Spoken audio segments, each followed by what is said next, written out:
semblante alang na sa atong nga balita sa panglawas. Balita sa panglawas. Sa detalye sa itong balita sa panglawas, daghan di ay ang ayang bantayan mga kaigsuunan kung nagkadimensya kita kanibitang daghan na ang mahikalimtan. Mapagkahibalo nga aduna day kitay sakit ni ini. Ang diagnosis sa dementia ang kinahanglan na kompletong medical o neuropsychological na evaluation na panigurudohon usab sa mga proseso ang usa ka tawo nga adunay cognitive na problema o unsa day kini kalala. So sa paglabay sa pipila ka mga diagnosis, dinhinay baluan ang rason o magrekomenda ang doktor sa pagtambal. Ang pasyente o caregiver ang pwede magplano para sa angayan nga pagabuhaton. Usa ka medical na evaluation para sa dementia ang kasagarang nga gibuo kini sa mga parte.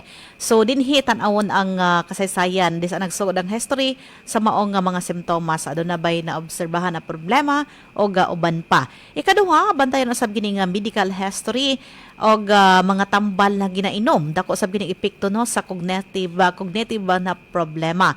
Ikatulo kini gitawag og neurological exam. Ang neurological exam usa kini ka simptomas na pwede magpahiwatig sa particular na klase sa dementia o uban pang kondisyon sama sa stroke or Parkinson's disease nga adunay taas nga risgo para sa cognitive na problema. Ikaapat, pinaagi sa laboratory. So iapil usab sa doktor ang posible nga kukulangon sa bitamina, infection o hormone imbalance. Ang tanan mohinungdan sa cognitive na symptoms. So for example, basin kulang sa thyroid na himong imbalance kini, vitamin B12 deficiency o uban pa. So ang kasagarang chronic na kondisyon sasama sa taas na kolesterol. Uy, makalimtunon sa kini mga kaigsuunan. Taas nga presyon sa dugo o nabutang sa kakuyaw ang usa ka tawo nga mag-develop og dementia. So, pwede usab ipaagi sa lab test para ma-screen ang kadelikado niini. Aduna sa uban nga ipaagi sa brain imaging. Ang CT scan o MRI ang mao kini ang autonomy sa atong utok para sa kondisyon nga pwede hinungdan sa cognitive na pagbag-o susama sa brain tumor or kining imaging test nga pwede magsilbi usab na punto sa pagsung utok or pagbag-o sa blood vessel nga bantayan usab kini. Laing rason kining mental status sa testing kaya basin og kaliwat gyud sa may problema sa memorya, sa lengguwahe or kining sa pagluta sa problema o uban pa nga angayang pagabantayan. Ang diagnosis manggod sa mga doktor mao kini ang ilahang sundon alang na usab sa mga medications ni ini o ano pa kung unsa pa nga mga reaksyon.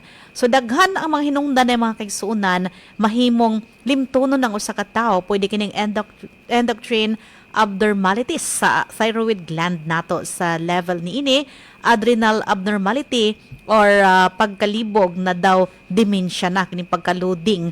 Laing nga rason kining metabolic disturbances.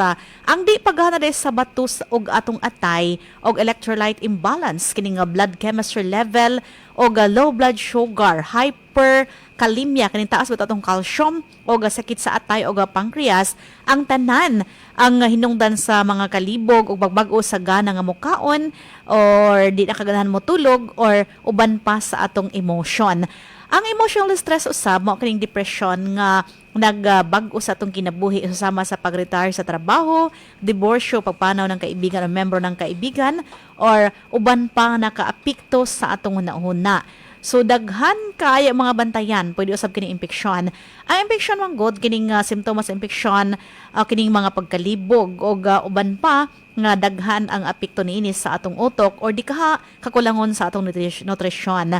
Ang kakulang di sa vitamin B kining folate, niacin, riboflavin o thiamine ang pwede mahinungdan sa cognitive impairment. So lifestyle atong ginakaon og atong mga panghuna-una may makaapekto sa dementia nga apil usab dinhi ang atong kataas sa cholesterol.